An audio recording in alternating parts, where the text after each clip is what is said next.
morning. This is the breaking news from Sioux Falls. Except where the heck is my phone? Oh, I'm recording with the iPhone, and my Verizon phone I'm using as a hotspot for the internet. First off, I unloaded yesterday, right? Because today is October 26th, which in numerology means 2 + 6 = 8. That means a money day. And guess what? I just checked my bank account.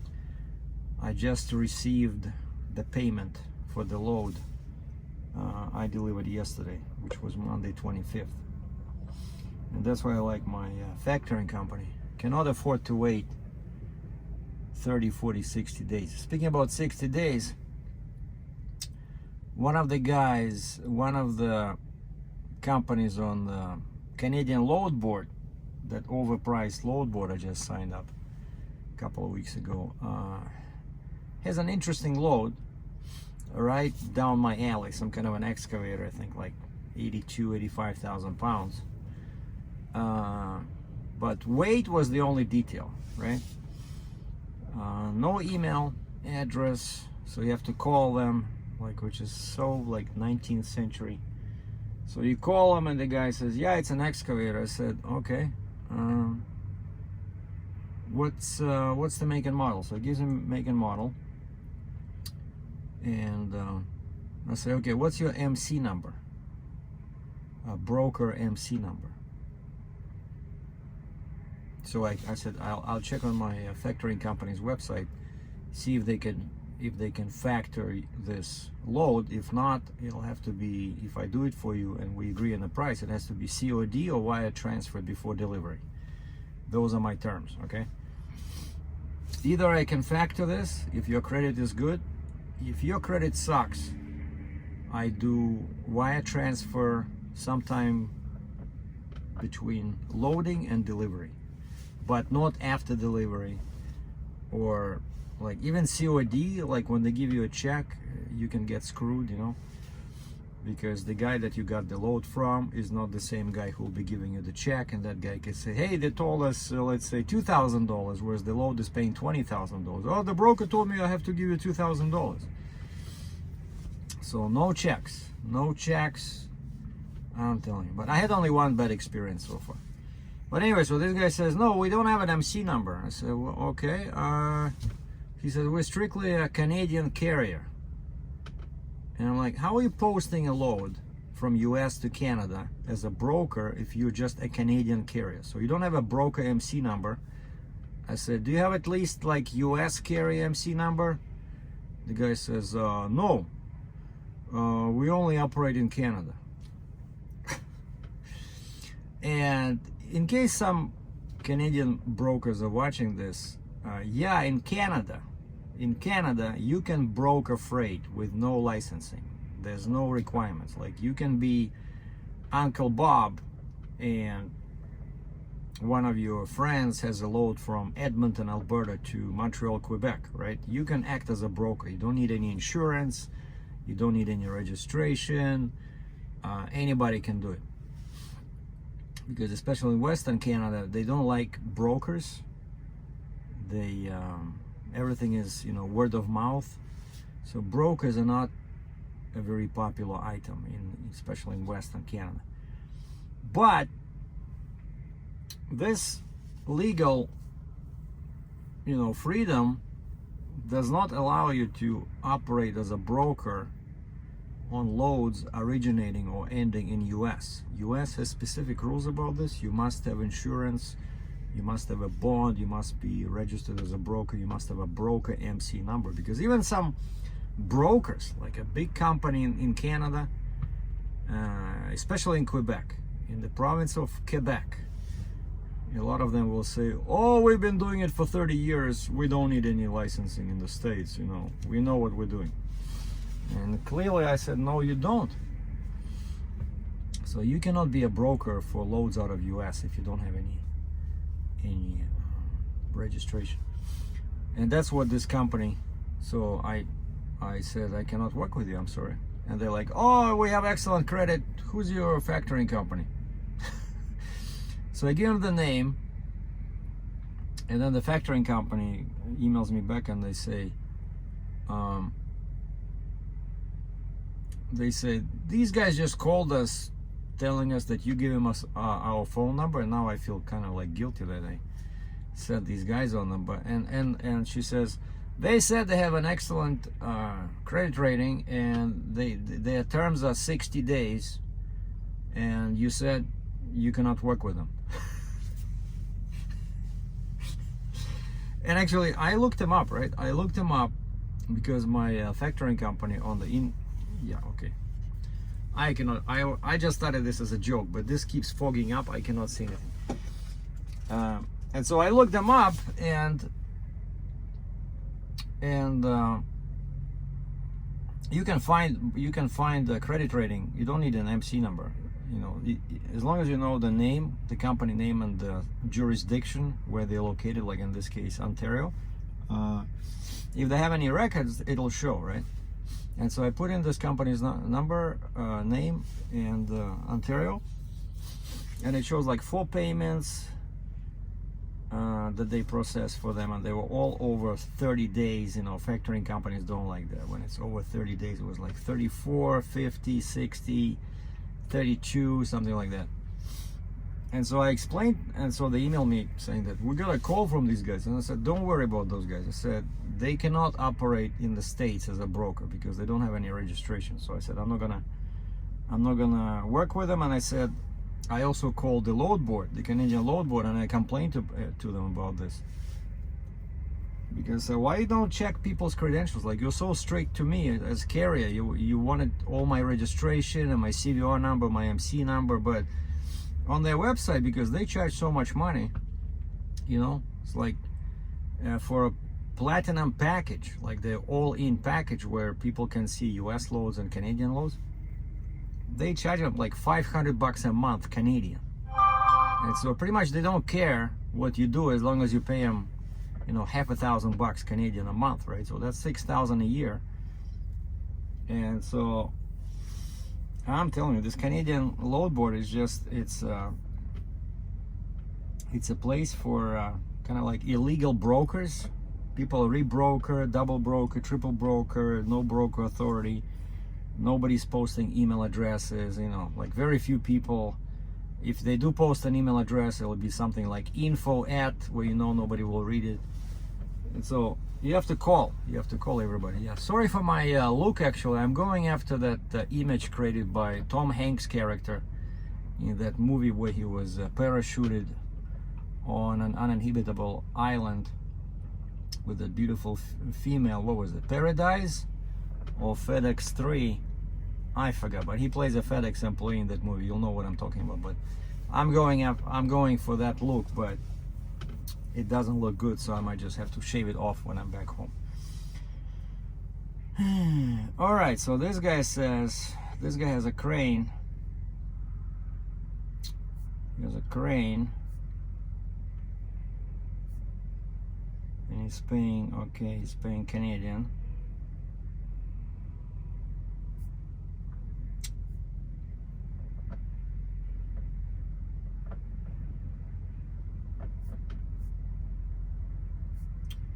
Does he have an MC number? Let's ask him. So basically he said, I'm no dimensions, nothing, just weight, right? So okay, what's the dimensions? Instead of writing the dimensions, he says, he gives me the make and model of the crane. Like, he's so lazy, right? He cannot give you dimensions. He just gives me make and model.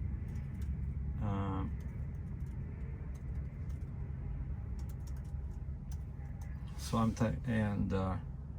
I checked the dimensions. It says 13 feet tall, and it goes to Eastern Canada. And I said, what are your DIMs and your budget for this move? I have an RGN in Sioux Falls, South Dakota, 60-ton, 9 axles. And this guy says, okay, make and model. No, he just types the amount in Canadian dollars, and then I said, okay, what are the dimensions? And instead of that, he says, the rough terrain crane. So I have to look at dimensions online. So I find it and I say, looks like it's 13 tall. Now he finally answers, he says 12.6.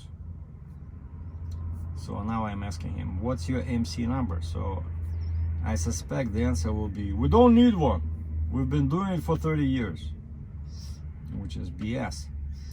And so yeah, my focus has been trifold this past day or a couple of days. So after I delivered the load, number one, I was still trying to locate that turbo speed sensor. Number two, I'm trying to find a load. And number three, I was waiting for the money.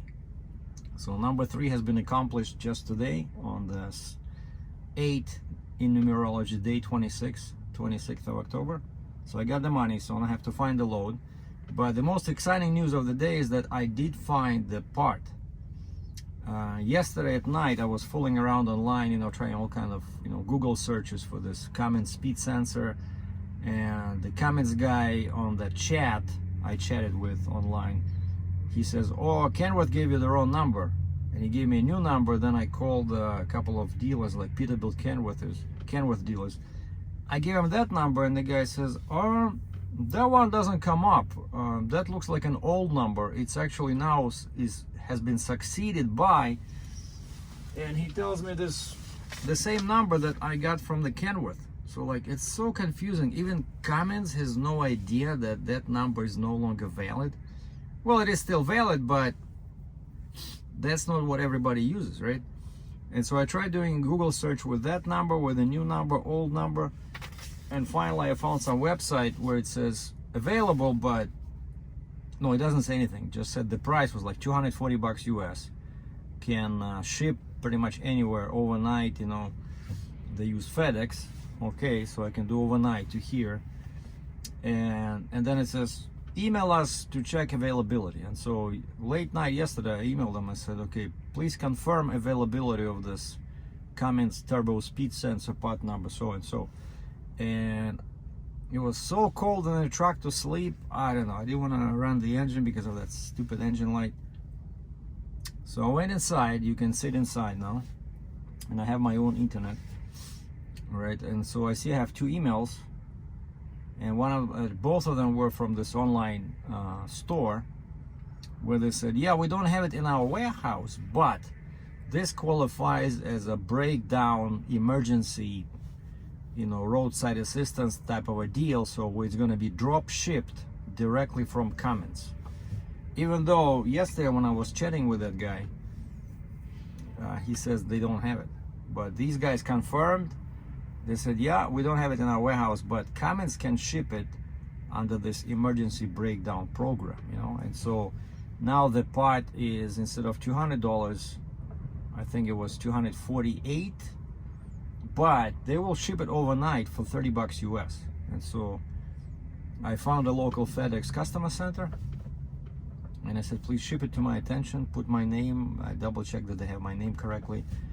And then of course they still ask you for your billing address, and I'm like, oh boy, here we go. Because sometimes I'm buying something in US, I'm having issues because my billing address and my billing postal code, not zip code, postal code, is in Canada, right? And sometimes, like, I tried to do something online myself yesterday, and they specifically did not like that I'm shipping something to US where my billing addresses in Canada. Like, basically they wanted to have the same billing address and the same shipping address, which, like, how often does that happen, right? I'm a trucker, like, I travel all over the US and Canada. And so anyway, this lady calls me back after I placed the order over the phone with her colleague, and she calls me back and she says, I need your billing information. I said, it's from Canada. She said, that's fine, as long as it's the same what you see on your credit card statement. And so I downloaded my recent credit card statement to make sure everything matches, like, the postal code, the address, and gave her that. And then I received a confirmation, drop shipment for the order. And the funniest thing is that when I was talking to them, I was using 5551007 as the part number, because that's what the Cummins guy told me, right? And what they're shipping is 5643241. And I'm looking at that number, and it's the number that the Kenworth guy gave me. And at the bottom here it says, notes, customer gave number 5551007. So I hope that's the correct part, but it was $249 bucks 52 cents and $30 for shipping. And I'm pretty sure my sensor is okay. I'm pretty sure it's the wire, because I looked at it last time. It was pushed against the turbo. I don't know why it was like that, but you know, turbo runs like 5 million degrees. You know, if you lean a wire against it, it's not gonna last. And so yeah, and the last so that's a comp. So money received, the part is ordered, so now I have to sit here. So it should be here tomorrow, or maybe the day after tomorrow. So, and now I'll be trying to find a load, and I've been exchanging a bunch of emails and phone calls with people. So this French guy from Quebec has this crane. Would be a cool load. It's you know, one of those rough terrain cranes. It doesn't pay too well, but I will double check before I, you know. First off, I cannot deal with him if he doesn't have an MC number. I refuse to do it, because it's US to Canada. You must have an MC number as a broker. And then one guy, like we've been emailing for the past 2 weeks. One guy has an excavator, something like 120,000 pounds, but they're trying to take the counterweights off, but then they need 2 trucks, right? The counterweights go on the flatbed. Let's say I pick up the main unit, which now becomes like 85,000 pounds, but it goes to Eastern Canada, not just Ontario, but further east, almost, you know, to the water, to the ocean, and he's just not paying anything, you know. And I say, okay, yesterday, you know, trying to be proactive and creative, like how to solve this. Like, the guy has a machine I want to haul, but he cannot increase the rate. I said, hey, might be easier for you to find a cheaper, you know, company in Canada, because a lot of, you know, especially guys based in Quebec, they would run for, like, you know, for fuel and food. They're nuts. And so I said, hey, I can take it to my yard in Cambridge, Ontario. And he's like, you know, for the same money. Because then it more or less makes sense. Otherwise, his rate was way too cheap to go to the east. And he said, okay, what's the address?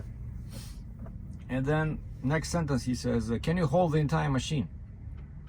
Like, wait, the entire machine, 120,000 pounds. I just told you as an idea, let's ship it to my yard in Cambridge, and then you might be able to find a cheaper carrier, because now it's in Canada. You know, there's much more carriers over there inside Canada, and they're cheaper, right? Usually, because now you don't have to go to US, you don't have to have US registration like what I do. That's why I cannot do it cheap. My expenses are too high. And this guy says, but can you haul 120,000? I'm like, holy moly, here we go again, you know? Like, that's a totally different matter. 120,000. I looked up descriptions, you know, requirements in some provinces. I only have 9 axles, right? And not all states will allow 120,000 on a 9-axle rig. Anyway, that's just nuts. We keep going on and off with that guy. But then another one had this, yeah, then this guy had crane, and then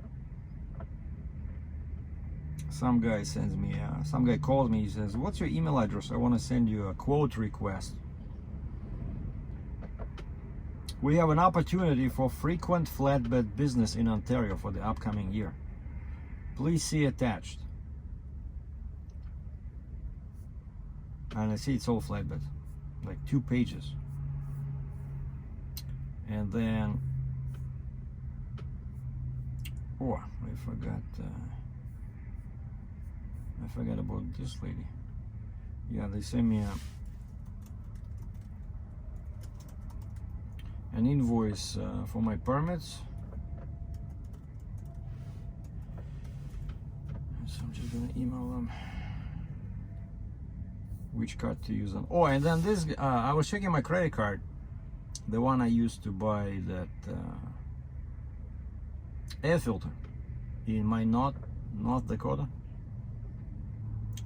and it should have been like 200 bucks, right? Because there was a $75 charge to deliver the part, plus the part was like 135 bucks. Instead, I see 3 charges one for about $200 US, one for $20 US, and one for about $700 US, and they're all still pending. Like, what? I only bought one piece, and it says the same name. I forgot the name, what it said, but it's like 2 words, like parts, you know, truck parts or something like that. And I'm thinking, oh boy, I gave my credit card to that guy over the phone. So what's he's using it for some joyride or something, you know? So I tried calling them, the guy is busy. I made like 10 calls. I'm thinking, okay, now they're trying to avoid me. Then finally that guy comes online and he says, oh wait, what did I do? He says, I wrote down your visa number and then I use it on the computer. Probably it stayed in the memory. I said, yeah, because I only bought one filter. You remember me, right? I said, it just was 3 days ago. No, Sunday. He says, yeah, I remember. I said, you brought me the part, right? I only bought one filter from you. Why are you charging me almost $1,000 Canadian? And he says, okay, let me see. And he found that purchase. It was like $694 for somebody else, and he, by mistake, he used my credit card. You know, it's like, and he says, oh, I'm sorry. He says, I'm sorry. It was Sunday. I don't know. He probably had a couple of beers. I don't know. But anyway, so then I see later he promised me to refund this, and then I see, yeah, in the pending charges it shows the same charge returned. Because man, you gotta be careful, you know, when you give your credit card over the phone. That's what can happen. Like, I'm pretty sure the guy did not try to steal money. He just made an honest mistake. But you know, you write something, you in a rush, you write something, somebody's number, credit card info on a piece of paper, then you put it somewhere, then you're talking to 20 different people, right? And you're like, oh, okay, he just gave me this. Because, you know, on the card it doesn't say he just wrote down my number, right? It doesn't say Canada or Sergei Dratchev. It looks like any regular Visa. He has no idea it's a Canadian card and I'm from Canada. So anyway, that was a funny thing that's happened. And then the most interesting email I received today,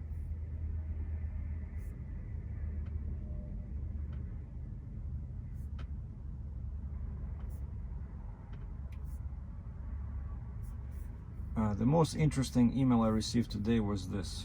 Hold on.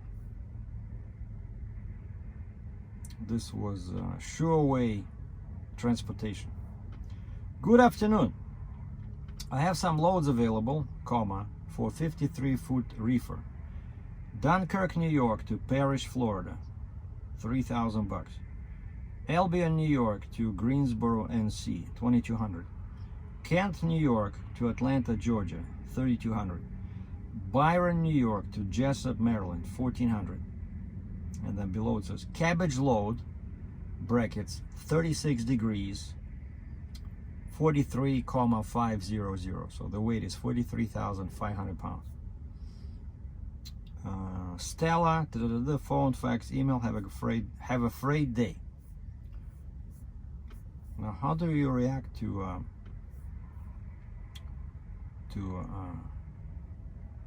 email like that? I'll tell you how you react.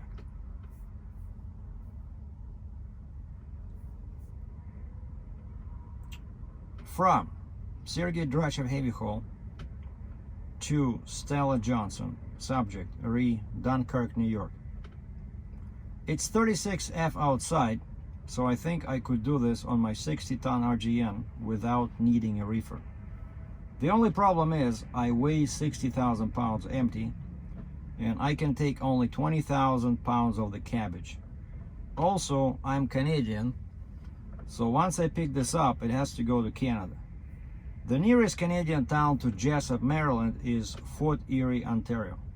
If your customer is willing to ship 20,000 pounds of cabbage to Fort Erie, Ontario on an open RGN trailer, please let me know. Thanks. Sergei Dratchev, DBA, Sergei Dratchev Heavy Haul. Thanks for watching.